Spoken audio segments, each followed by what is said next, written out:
Bonjour Ève. Bonjour. Comment allez-vous? Ça va bien. Alors, vous intégrez la pièce Le clan des divorcés. Voilà. Alors, parlez-nous un peu de cette pièce.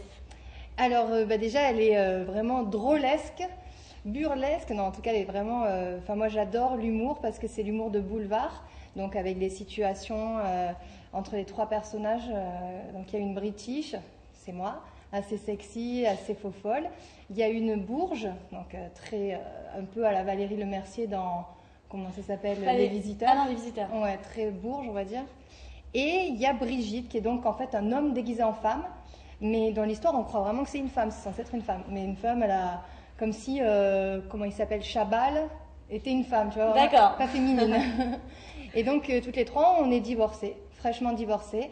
Et on va être colocataires parce qu'on n'a plus l'argent de vivre toute seule. Et comment vous vous êtes retrouvée sur cette pièce alors? Eh bien, en fait, c'est grâce à Laurent Ruquier, parce que j'ai fait une émission pour lui sur France 2, qui s'appelait Star et Comédie. Et donc là, j'ai fait un one-woman show pour un soir. Et j'ai été remarquée puisque je l'ai fait au Palace, cette émission. Et forcément, vu que maintenant je joue au Palace, la personne qui m'avait repérée est un des acteurs de la pièce. Il s'appelle Alil Vardar. Et il est aussi copropriétaire du Palace. Donc il m'a remarqué, il a dit « Oh, ça c'est ma Marie Bible, ma British ». Et voilà. Alors justement, parlez-nous un peu du personnage de Marie Bible. Alors, c'est une femme assez délurée, excentrique.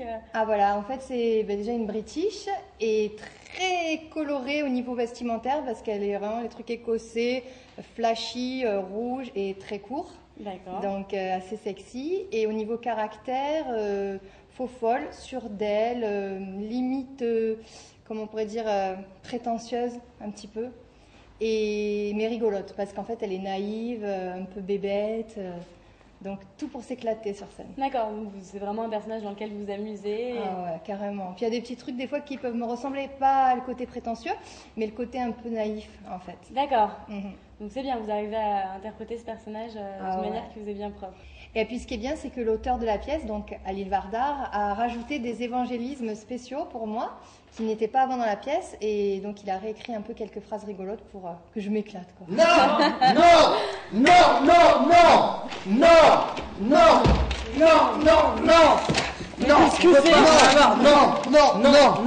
on vient manifester parce qu'on a envie de dire non, on a marre. Non, la crise.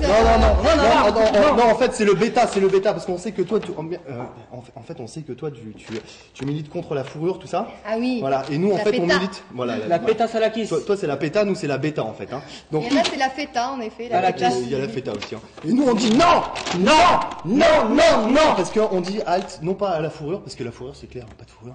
Mais nous en plus on dit non à quoi? On dit non au coton. Au coton on dit non. Non. Pourquoi? Parce que le coton aussi, on a envie de dire non. Parce que le coton c'est quoi? C'est une petite fleur et les petites fleurs aussi elles ont le droit de vivre, alors on a envie de s'insurger. Et pourquoi la bêta? Parce que c'est la bêta, parce qu'on a un peu des bêtas. Ah d'accord, je comprends mieux maintenant. Et alors, si tu veux, là, à partir de maintenant, tous ceux qui portent du coton... Moi j'ai du coton. Moi aussi, tiens, je l'enlève. Je l'enlève. Tout ce qui est en coton, on l'enlève. Décotonne-toi. Décotonne-toi, vas-y, décotonne. J'ai du coton. Non. J'avais bien fait garder mon manteau, je crois. Allez, les cotons-tiges. Les cotons-tiges, on dit non. Voilà, tout ce qui est en coton, c'est du coton, tu peux l'enlever aussi. Non, c'est du synthétique, c'est du... Ça va, tu peux garder. Mon Dieu, Emric. De l'acrylique. Soit de la fourrure d'animaux. Ah, c'est de la... Mais qu'est-ce que c'est que ça? Mais qu'est-ce qu'ils... Ils vous ont fait enlever votre veste. Et ma casquette surtout. Non au coton, c'est ridicule. Et non au papier, voilà, ça tue des arbres. Ils ont écrit non sur du papier, je vais Exactement. manifester. Elle va... Non. Mais il faut que j'écrive sur autre chose du coup. Non. Bon, on en revient à la pièce. Alors, comment se passent les relations avec les autres comédiens? Eh bien, j'ai de la chance parce qu'on n'est que 3. Donc, il n'y a que 2 personnes à gérer de plus. Ils ont laissé leurs fringues. Ça sent bon. C'est vrai. Et ils sont adorables, franchement. Il y a un homme et une femme, en fait, et donc Alil Vardar, et Claire Gérard qui joue la bourge. Et elle est adorable, elle m'a accueillie de suite. On dirait que je les connais depuis toujours. C'est super. Ah ouais, j'adore. Donc vous commencez au Palace le 2 mai. Voilà. Et concernant donc la musique, votre dernier album qui est sorti en décembre, alors vous en êtes où? Qu'est-ce que vous prévoyez? Vous n'allez pas arrêter la musique là, vous continuez Oui, en fait, la musique, j'ai eu la chance de jamais arrêter, parce que j'ai fait des concerts depuis mes débuts. En 99, j'ai pas arrêté les concerts. Et les albums, là, c'est en effet mon 4e album qui est sorti en décembre 2008. Et bah, du coup, je vais faire une tournée tout cet été. J'ai mon record de dates depuis mes débuts, 37 dates tout l'été. D'accord. Et en 2 mois seulement, en 2-3 mois, 37 dates. Et je suis contente, voilà. Je suis vraiment contente de continuer à me faire plaisir avec la chanson, parce que c'est ce que j'aime à la base. À la base. Super Evangélie, merci pour cette interview. Puis on vous souhaite plein de bonnes choses dans tous vos projets. Merci.